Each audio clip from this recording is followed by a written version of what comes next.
Hello students, good morning. मेरे प्यारे students, आप लोगों से एक बात मैं कहना चाहता हूँ कि देखिए 10 बजे वाला जो लाइव क्लास है अच्छा नहीं हो पा रहा है। इसका कारण यह है कि वाईफाई का सुविधा अच्छा यहाँ पे नहीं है। तो इसके लिए मुझे खेद है कि मैं आप लोगों को लाइव क्लास में शामिल नहीं हो पा रहा हूँ अच्छा से। तो मैं बहुत ही जल्दी आप लोगों के लिए वाईफाई लेने वाला हूँ। वाईफाई लेने के बाद थोड़ा ध्यान से सुनिएगा। 2 या 3 दिन इंतज़ार करिए। 2 या 3 दिन और इंतज़ार आप लोग कीजिए और जुड़े रहिए मेरे साथ। तब तक आप लोगों को यूट्यूब पर वेक्टर का वीडियो अपलोड करके भेज रहे हैं और लाइव क्लास के लिए 2-3 दिन वेट कीजिए, क्योंकि अभी चलाने से कोई फ़ायदा नहीं हो रहा। अगर चला रहे हैं तो आप लोग का अच्छा वीडियो जा नहीं रहा है, अच्छा वीडियो दिखाई नहीं दे रहा है, तो फिर पढ़ाने से समझ में आएगा नहीं।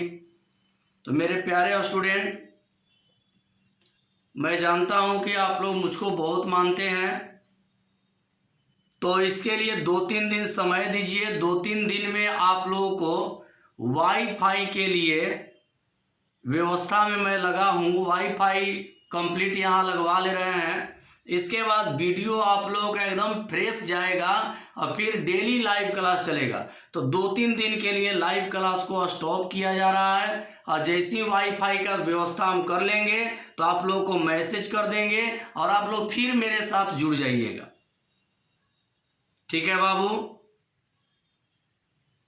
अगर इसमें कोई दिक्कत लग रहा होगा तो आप लोग मैसेज के जरिए हमको बतलाइएगा। तो बाबू 2-3 दिन और इंतज़ार कीजिए और जिस दिन लाइव वाईफाई का व्यवस्था करके लाइव आएंगे उसके एक दिन पहले मैसेज आप लोगों को कर देंगे कि बाबू अब अगले दिन से जुड़ने वाले हैं। तो 2-3 दिन और आप लोग इंतज़ार करिए, वाईफाई का व्यवस्था कर ले रहे हैं। इसके बाद आप लोगों को दिक्कत नहीं होगा। समझ गए? तो चलते हैं अब एक्सरसाइज यानी वेक्टर पर ध्यान दीजिएगा। पिछला वीडियो में वेक्टर में आप लोगों का थ्योरी समाप्त हो गया था, तो आज एक्सरसाइज के साथ वीडियो अपलोड होगा। इसको अच्छा से देखिएगा। फर्स्ट नंबर एक्सरसाइज 10.2 का पहला नंबर प्रश्न देखेंगे। पहला नंबर प्रश्न क्या है, ध्यान से आप लोग देखिएगा और समझिएगा। पहला प्रश्न एक्सरसाइज 10.2 का पहला प्रश्न। पहला दिया है निम्नलिखित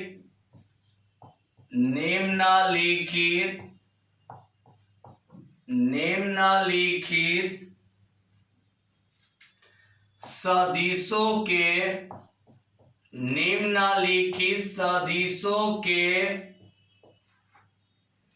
परिमाण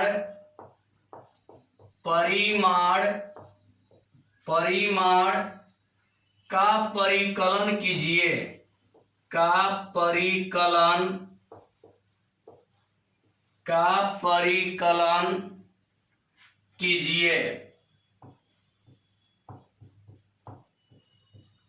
परिकलन कीजिए। समझिएगा।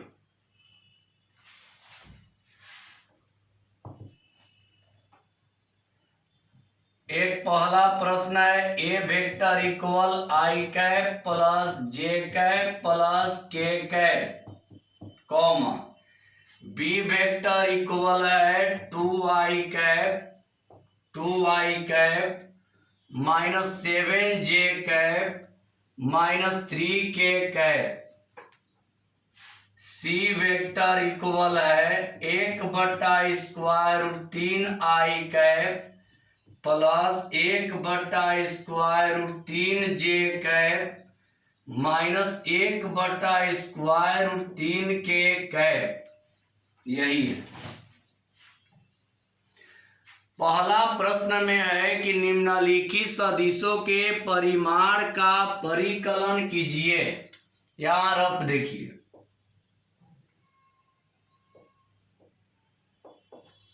कल के थ्योरी में लिखवाए हैं कि परिमाण इक्वल मापांक। कल के क्लास में बतलाए हैं परिमाण और मापांक दोनों का मतलब एक ही होता है। तो यहां ध्यान दीजिएगा, हल कर रहे हैं। 3 वेक्टर है, ए वेक्टर है, बी वेक्टर है, सी वेक्टर है। तो तीनों का बारी बारी से परिमाण निकालना। पहले हम पहला का निकाल रहे हैं, तो यहां लिख रहे हैं ए वेक्टर का परिमाण, ए वेक्टर का परिमाण इक्वल ए वेक्टर का मॉड। किसी का भी परिमाण निकालना होगा, उसका मॉड कर देना है। ए वेक्टर का मान रख देंगे आई cap plus J cap plus K cap, आई cap plus J cap plus K cap, यानी परिमाण मतलब मापांक। और इसका परिमाण यानी मॉड हटाते हैं तो स्क्वायर रूट आ जाता है। मॉड हटाएंगे तो स्क्वायर रूट आ जाता है। इधर लिख दे रहे हैं स्क्वायर रूट। देखिए ध्यान दीजिएगा, यहां के बाद इधर लिख रहे हैं स्क्वायर रूट आएगा। आई का गुणांक 1 है तो लिखेंगे 1 का वर्ग। जे का गुणांक भी 1 है तो लिखेंगे प्लस 1 का वर्ग। और के का भी गुणांक 1 ही है तो लिखेंगे प्लस 1 का वर्ग। तो 1 का वर्ग 1 1 2 1 3, स्क्वायर रूट हो जाएगा 3। स्क्वायर रूट हो जाएगा इसमें 3। यही आंसर हुआ। हड़बड़ाइएगा नहीं, एक और बनाकर इसमें समझा रहे हैं। याद रखिए, मापांक का मतलब होता है, परिमाण का मतलब होता है मापांक। ऊपर वाला मिटा दे रहे हैं। देखिए दूसरा का निकाल रहे हैं। दूसरा का बी वेक्टर का परिमाण, बी वेक्टर का परिमाण, तो बी वेक्टर का परिमाण इक्वल बी वेक्टर का मॉड। बी वेक्टर का परिमाण इक्वल बी वेक्टर का परिमाण इक्वल बी वेक्टर का मॉड। तो बी वेक्टर का मान रखते हैं, यही बी वेक्टर का मान है 2i cap minus 7j cap minus 3k cap. समझ गए? अब इसका परिमाण निकाल दीजिए। परिमाण निकालिएगा, मॉड निकालिएगा तो स्क्वायर रूट आई का गुणांक क्या है 2, तो 2 का वर्ग, बीच में हमेशा प्लस रहेगा। जे का गुणांक क्या है -7, तो -7 का वर्ग। बीच में याद रखिए, बीच में हमेशा प्लस होता है बाबू, बतलाए हैं आप लोगों को।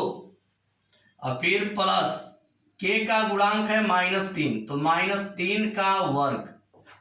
2 का वर्ग 4, -7 का वर्ग 49 और 3 का वर्ग 9। 49 और 4 53 और 9 61, नहीं 53 9 62, यही आंसर। एक बार समझ लीजिए, जो आई का गुणांक है उसका वर्ग कर दिए प्लस, जे का गुणांक है उसका वर्ग कर दिए प्लस, के का गुणांक है इसका वर्ग कर दिए प्लस। 2 का वर्ग 4, -7 का वर्ग 49 और -3 का वर्ग 9, 9 4 13 और 13 49 62। समझ गए होंगे? तो एक आप लोगों को छोड़ दे रहे हैं, ई वाला सी वेक्टर का परिमाण यानी मॉड निकाल दीजिएगा, मापांक निकाल दीजिएगा, आ जाएगा। एक छोड़ दे रहे हैं। जहां दिक्कत होगा कमेंट में लिखिएगा, क्योंकि परिमाण और मापांक दोनों का मतलब एक ही होता है। मिटा दे रहा है नीचे वाला स्टेप बाबू, देखिए।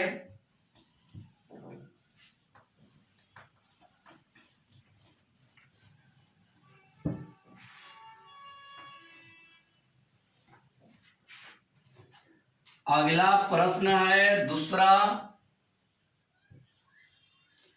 समान परिमाण वाले समान परिमाण वाले समान परिमाण वाले समान परिमाण वाले दो विभिन्न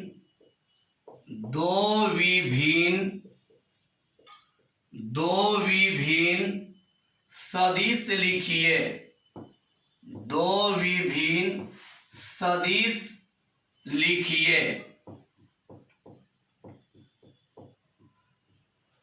दिया है कि समान परिमाण वाले दो विभिन्न सदिश लिखिए। इसका अर्थ जानिए क्या है। समान परिमाण वाले दो विभिन्न सदिश लिखिए। इसका अर्थ ये हुआ कि दो गो विभिन्न सदिश लिखना है, लेकिन उसका परिमाण निकालने पर समान आए यानी बराबर आए। ऊपरला मिटा दे रहे हैं। दूसरा का हल बाबू यहां से कर रहे हैं, देखिएगा यहां से दूसरा का हल है। देखिए इसका हल ऊपर लिख रहे हैं, यहां पे कह रहा है कि समान परिमाण वाले दो विभिन्न सदिश लिखिए।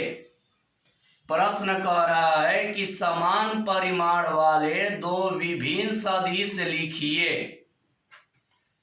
ऐसा देखिए, दो विभिन्न सदिश मतलब दो गो विभिन्न सदिश होगा, दोनों अलग अलग होगा, लेकिन दोनों का परिमाण निकालने पर समान आना चाहिए। देखिए मान लेते हैं एक आई कैप प्लस जे कैप तथा आई कैप माइनस जे कैप। समझिए, ध्यान दीजिएगा, इसका आंसर किताब में नहीं मिलाना है, अपना मन से कोई भी नाम दे देना है। लेकिन देखिए यहां हम समझा रहे हैं, ऐसा क्यों कह रहा है कि समान परिमाण वाले, ध्यान से देखिएगा, समान परिमाण वाले दो विभिन्न सदिश लिखिए। इसका भी है कि ऐसा दो गो सदिश का नाम बतलाना है, ऐसा दो सदिश लिखना है जिसका परिमाण समान हो लेकिन आपस में एक दूसरे से भिन्न हो। तो देखिए समान परिमाण वाले दो विभिन्न सदिश लिखिए। आप ध्यान से देखिए, आई कैप प्लस जे कैप तथा आई कैप माइनस जे कैप एक दूसरे से भिन्न है कि नहीं? एक दूसरे से भिन्न है। देखिए कैसे, ई है प्लस में तो ई है माइनस में, लेकिन दोनों का परिमाण निकालिए। इसका परिमाण निकालिएगा, देखिए इसका परिमाण निकालिएगा तो वही आएगा, और इसका भी परिमाण निकालिएगा तो वही आएगा। कैसे जानिए, यहां रफ में आई कैप, यहां समझा दे रफ, आई कैप प्लस जे कैप का परिमाण निकालते हैं, मॉड निकालते हैं, तो स्क्वायर रूट आई का गुणांक एक, एक का वर्ग प्लस जे का गुणांक एक, एक का वर्ग, तो एक का वर्ग दो, एक प्लस एक इक्वल स्क्वायर रूट दो। इसका परिमाण निकालें तो स्क्वायर रूट दो आ गया। अब इसका निकालिए, आई माइनस जे का इरफ है, इसका मॉड निकालेंगे तो यहां देखिए एक का स्क्वायर एक प्लस माइनस एक का स्क्वायर, ये भी जोड़ेंगे तो स्क्वायर रूट दो आ जाएगा। तो प्रश्न कह रहा है कि समान परिमाण वाले दो विभिन्न सदिश लिखिए। इसका मतलब ही है कि ऐसा दो विभिन्न सदिश लिखना है जिसका परिमाण समान हो लेकिन दोनों सदिश आपस में भिन्न हो। तो मिलाइए, ई सदिश और ई सदिश एक दूसरे से भिन्न है क्योंकि आई प्लस जे कैप है, आई माइनस जे कैप है। आप लोगों के मन में के कैप क्यों नहीं लिख रहे हैं? तो के कैप भी लिख सकते हैं, आपके मन के ऊपर है। आई जे के कोनो लीजिए, लेकिन यहां कह रहा है कि समान परिमाण वाले दो विभिन्न सदिश लिखिए, यानी दो विभिन्न लिखना है लेकिन दोनों दो विभिन्न सदिश लिखिए। ई सदिश एक दूसरे से भिन्न है लेकिन इसका परिमाण जो है समान है। परिमाण निकालने पर देखिए समान आ रहा है। समझ गए? आगे बढ़ जा रहे हैं। इसका यही आंसर हो गया।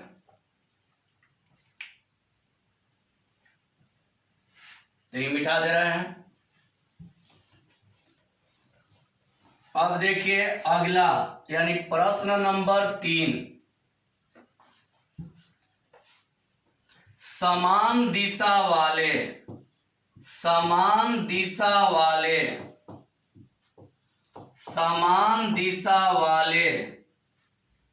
दो विभिन्न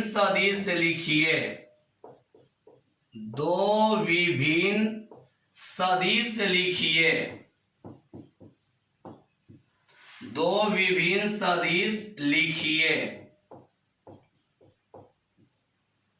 अगला प्रश्न है,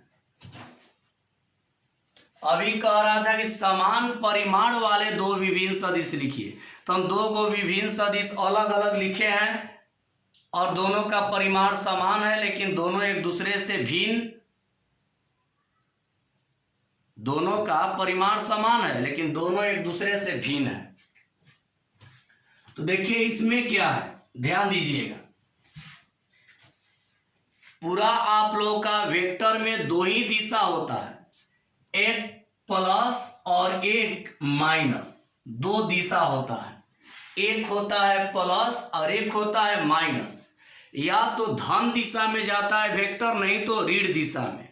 तो यहां देखिए कह रहा है समान दिशा वाले दो विभिन्न सदिश लिखिए। समान दिशा वाले दो विभिन्न सदिश लिखिए।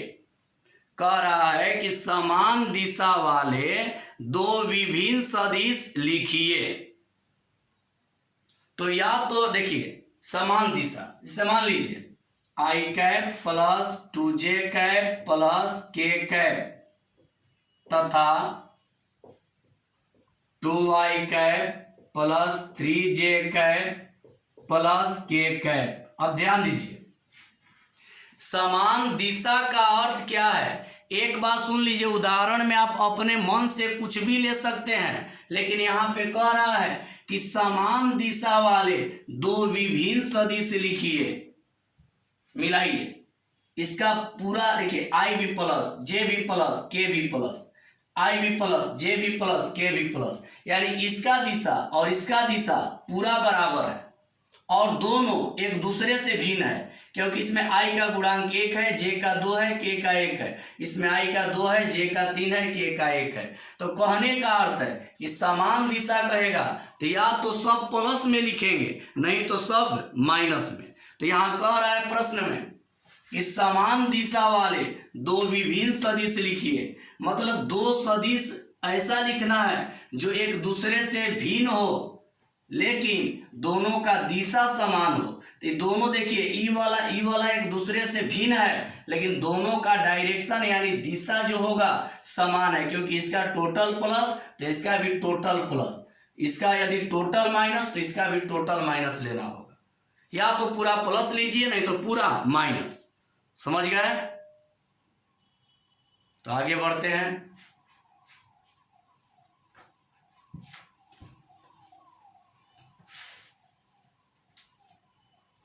अगला प्रश्न 4 नंबर 4 में है x और y के मान ज्ञात कीजिए x और y के मान ज्ञात कीजिए ताकि सदिश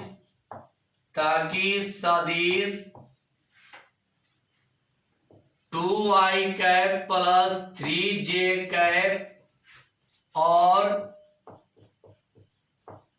xi cap plus yj cap समान हो।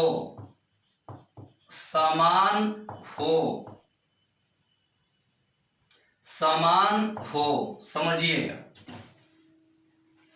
ये मिटा दे रहे हैं बाबू। तीसरा देखिए, तीसरा नहीं सॉरी, चौथा नंबर। जो दिक्कत हो कमेंट में लिखिएगा। हल इसका यहां से करेंगे। कह रहा है प्रश्न में कि x और y के मान ज्ञात कीजिए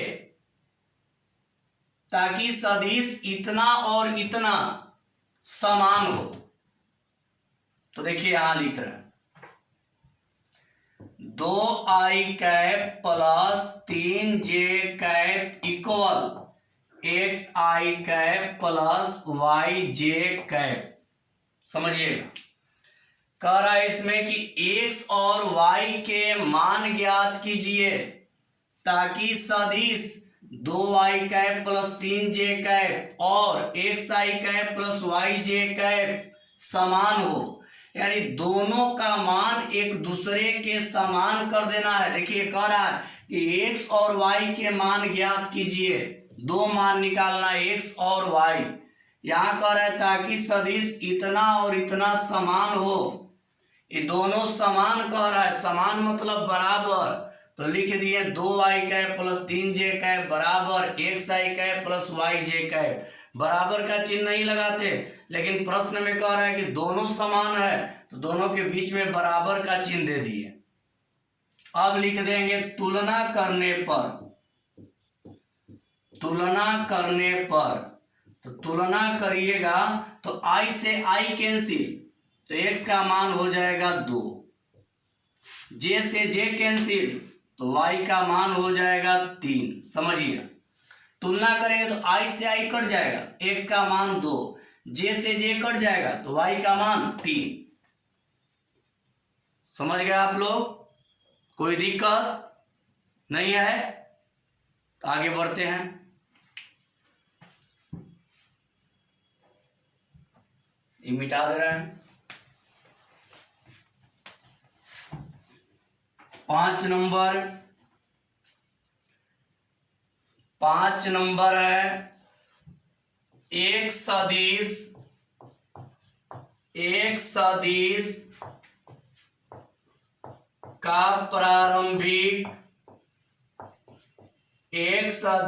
का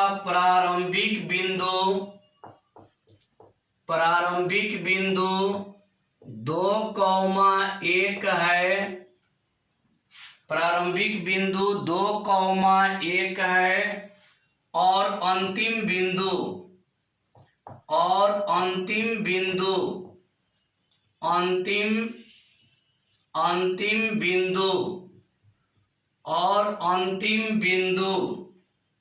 -5,7 है। इस सदिश के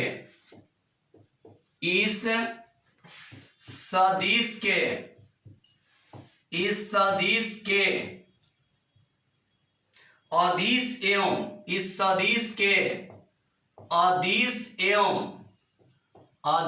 एवं सदिश घटक ज्ञात कीजिए।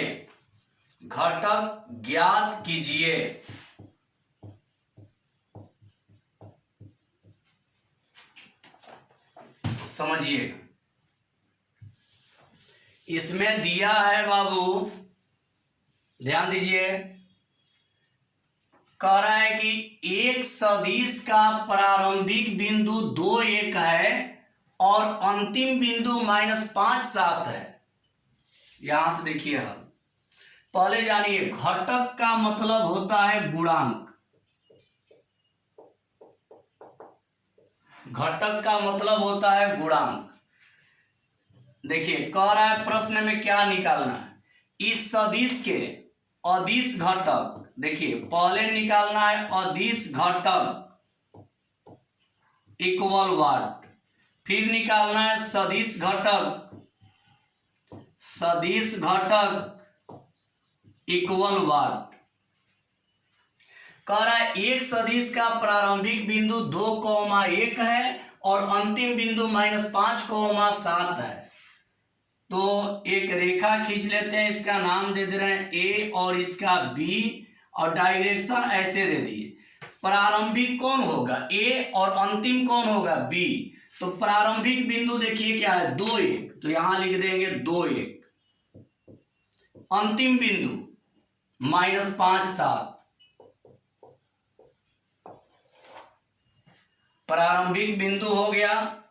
देखिए प्रारंभिक बिंदु को ए मान लिए, अंतिम बिंदु को बी मान लिए। तो प्रारंभिक है 2,1, अंतिम है -5,7। अब निकालेंगे, पहले ए बी वेक्टर निकालेंगे। तो ए बी वेक्टर निकालेंगे तो अगला में से पिछला घटता है, अगला में से पिछला। -2 में से -5 में से 2 घटाएंगे।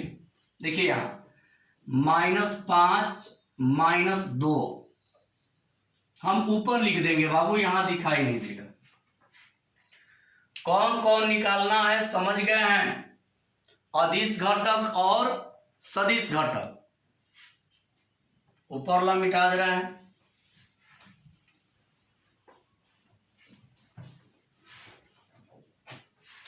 तो पहले निकालेंगे ए बी वेक्टर, तो घटाइए, अगला में से पिछला घटेगा।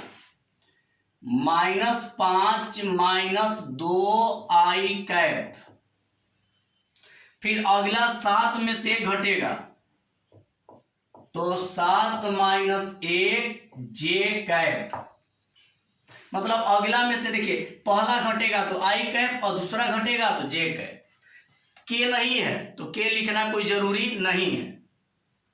तो हो जाएगा -7 आई कैप प्लस 6 जे कैप। अब 2 मान निकालना है।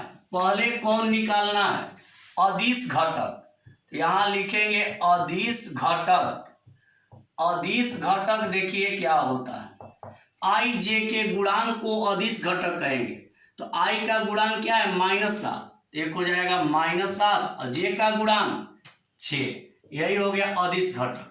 अदिश घटक का मतलब, घटक मतलब गुणांक, और अदिश घटक का मतलब होता है कि आई का जो गुणांक है और जे का जो गुणांक है उसी को कहेंगे अदिश घटक। अब क्या कह रहा है सदिश घटक। सदिश घटक जानकारी के लिए बाबू बतला दे, आई कैप जे कैप डायरेक्शन को बतलाता है, आई वाला परिमाण को बतलाता है।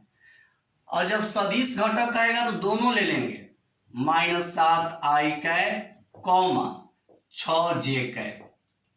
समझिएगा, एक बार समझ लीजिए, इसके बाद देख लीजिएगा आप लोग। देखिए सबसे पहले प्रारंभिक बिंदु 2,1 है, अंतिम बिंदु इतना है। तो पहले ए बी वेक्टर निकाल ली, तो अगला में से पिछला घटाया, -5 -2 आई कैप, 7 -1 जे कैप। तो -7 आई कैप प्लस 6 जे कैप।